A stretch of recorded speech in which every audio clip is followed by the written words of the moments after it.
Moving on, next up we have Roger Baxter. Mr. Baxter was appointed CEO of the Minerals Council of South Africa in 2015. He has 28 years of high-level advocacy and strategy experience in the business and mining sectors.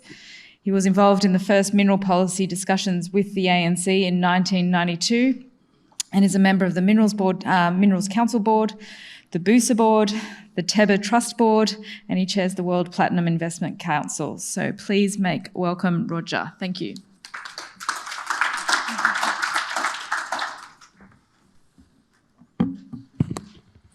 Thanks, Catherine. Ladies and gentlemen, a very good afternoon to all of you, to the Honourable Deputy Minister, to the Honourable Minister from Zambia, to the panel members that are here, to all members of Parliament. I see a couple of parliamentarians from different African countries, including from Malawi, to the High Commissioner, South African High Commissioner to Australia, to the Australian High Commissioner to South Africa, and all protocols observed. It's great to be here. I've got a very short presentation to give. One thing that COVID taught us, and to all the many friends in the audience, too many to mention, yeah, it's great to see you all. One critical issue that COVID taught us is this critical issue around, it acted as a catalyst for us recognizing that we can do a lot more together in partnership than we can do in contestation outside of partnership. So the subject and title of my presentation today is Driving Partnerships for Change. The Minerals Council in South Africa is 133 years old. Sometimes I do feel as old as that, but it just depends on what the issue is that we're dealing with. We represent 95% of the value of mineral production in the country. We spend a lot of time engaging the critical social partners. We don't call them, they're not really social partners, they actually are real partners for how we can resolve the critical challenges that we're dealing with at a country level. That partnership enabled us to save lives and save livelihoods during the COVID pandemic. I want to make that comment very clearly that we were able to get back to work quite quickly, putting in place the standard operating procedures that you normally do in an industry of this sort of nature, pure risk-based approach, preventative controls, mitigating controls. We got stuck in with government and really ran together on getting ourselves back to work and then getting the vaccination process working. And we effectively helped bail out the economy. So to highlight South Africa's mineral sector last year, total production was valued at about 100 billion Australian dollars. It's about 8.7% of GDP. If you include the multipliers, it takes it up to about 18%. We increased employment, one of the few sectors to do so, up to 458,000 people. We paid 150 billion rands in wages. We spent 111 billion rand on capex. A lot of that is sustaining capex. We are looking at how we can grow our greenfields capex, which is an ongoing discussion that we're having with government. And I think we played a very big role in helping to bail out the fiscus, 130 billion rands worth of taxes paid by the sector. Every time I see the Minister of Finance, he's got a really big smile on his face. It's not because he likes me, just because the industry is paying the taxes to government, which is really important in this particular equation. I think if you look at our vaccination rates, I mean, it's nothing compared to what we've seen in Western Australia, where you've got 98, 99% vaccination rates.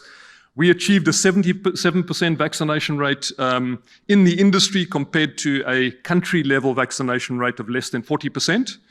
And that was through our partnership with government, with organised labour, and obviously with the healthcare providers. Sorry, I do need to say on that previous slide, we've also really done a lot of work on improving our health and safety performance. We've had a 36% decrease in occupational health diseases in the sector over the last couple of years.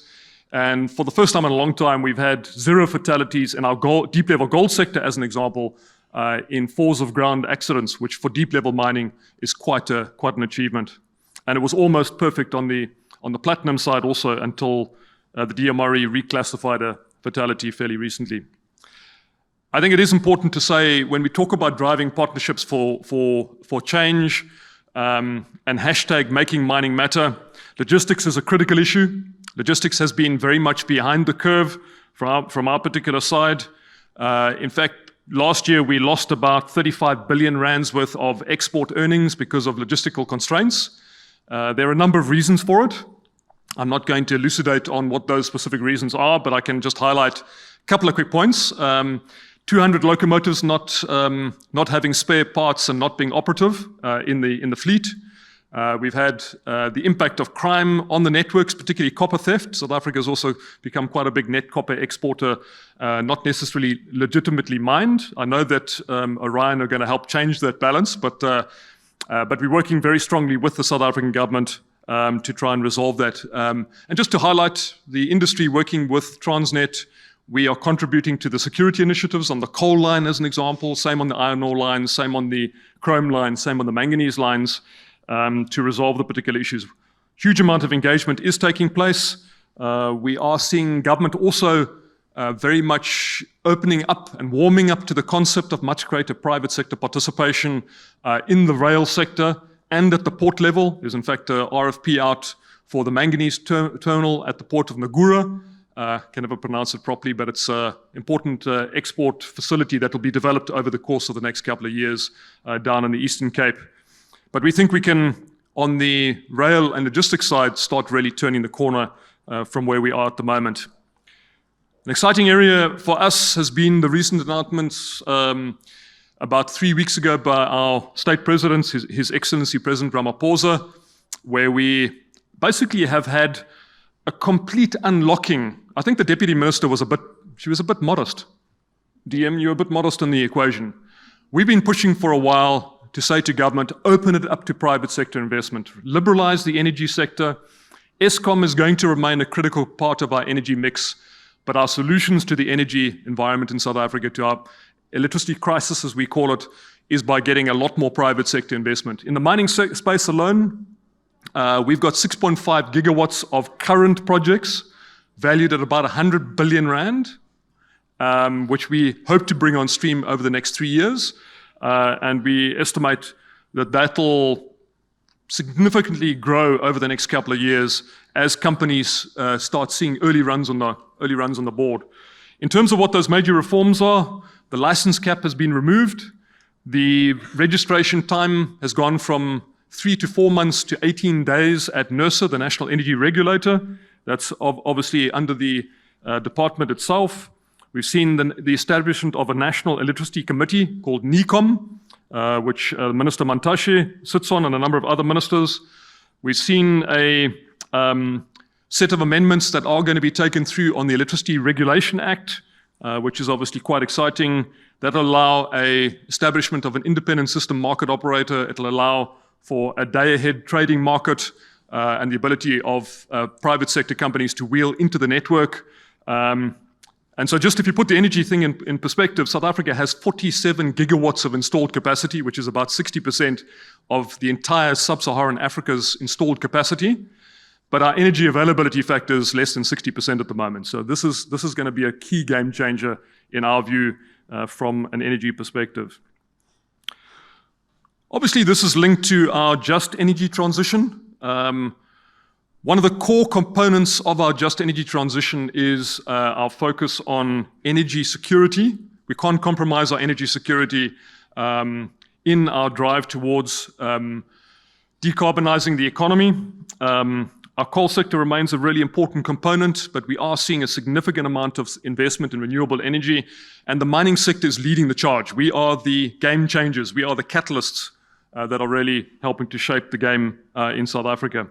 So I'm not going to go into too much of the detail of this, just to highlight a lot of work going on with the Presidential Commission on Climate Change, with organized labor, with our mining companies across the board, and we've committed to a target of zero net greenhouse gas emissions by 2050, Scope 1 and Scope 2 emissions, still working on Scope 3, and we are starting to make progress. In fact, for the last 20 years, our relative carbon use per unit of GDP created has actually been declining for 20 years, but obviously we've got a more deliberate program in place.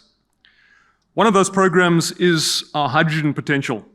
And just to highlight to you at the bottom of the slide, we've established a hydrogen leadership forum comprising the CEOs of many companies, not just platinum companies. This is just not a platinum a topic. This is a topic that involves all our companies. The Minerals Council itself invested in the first building-based platinum hydrogen fuel cell in 2014, just to demonstrate the technology works. Still working very well. But we set up this leadership forum, and we're looking at how we can unblock pathways, create the critical mass we're not sitting on our hands waiting for government to do things. We are getting out there and looking at how we can work in the coalitions of the willing to make sure that we can create corridors. And so we're looking at, for example, these hydrogen corridors. And I think there's some exciting things that will happen out of this particular equation. We've still got some catching up to do to follow Australia's example. We have been obviously studying Fortescue and many others, what they've been doing. But watch the space, and we've had some really exciting developments. I mean, if you look at Anglo American Platinum, for example, they've got their 300-ton articulated dump truck, which is run off 6 hydrogen fuel cells, and they're looking at putting in 150 megawatts of solar to generate the hydrogen from a green hydrogen perspective, demonstrate the technology, and they're hoping to roll that out to their whole fleet. Sibanye Stillwater, Impala Platinum, have all got their hydrogen programs, so some exciting stuff that's taking place. And then time runs by very quickly before you know it, you're almost at the end of your presentation. If I can just highlight, on the policy side, we have been working very hard with the department. The exploration plan that came out is not a product of government, it's a product of an engagement process that government were part of. Obviously, they are the regulators, we don't set the regulations. We've still got a bit of work to do on the exploration plan, but we think it's very much pointing in the right direction. We have been saying to government that we're encouraging them to buy an off-the-shelf mineral cadastral system. That's a bit of a conversation that's still going on with government. There is a backlog of processing of certain rights that we've been focusing on. But I've got to say that the cooperation between ourselves and the department has been very good. I'm getting a number of companies that are giving me any of the outstanding authorizations. I'm going and having a discussion with DDG Makobela, and we're getting those resolved as quickly as we can. So there is a practical process underway to resolve these. But obviously, once it gets onto more efficient e-platforms, it will help speed up the particular processes. So there's a lot of work that's being done in those sort of spaces. And we hope over the next short period, we can see some real good progress on the cadastral system, on resolving the backlogs on licensing, and then obviously looking at shortening the timeframes. We're encouraging government to shorten the timeframes on exploration permits, on prospecting rights, et cetera, et cetera. But that's a constructive, ongoing discussion that we're having with government. Moving to the next one, very quickly, in the remaining 1 minute and 30 seconds. A lot of work going on at a societal level. There's not a single municipality in a South African mining district that doesn't have mining sector help in making sure that we are able to deliver services. There's nothing more grumpy than a mine worker, be that a man or a woman, arriving at work, not having had running water or electricity at home. So just use that as an example. Lots of work that we've done with government on resolving particular challenges in the municipalities that service our communities. Lots of work going on with government on what we call social and labor plans and how we manage conflicts in communities, and to a certain extent, some of the other challenges that have been taking place in communities, including business forums and other areas. Some assertive, quite assertive business forums. Sometimes these are not necessarily legitimate business forums. We call them the procurement mafia masquerading as business forums. But again, working with government, we are addressing some of these issues. And then just last slide I want to get to, which is this one here.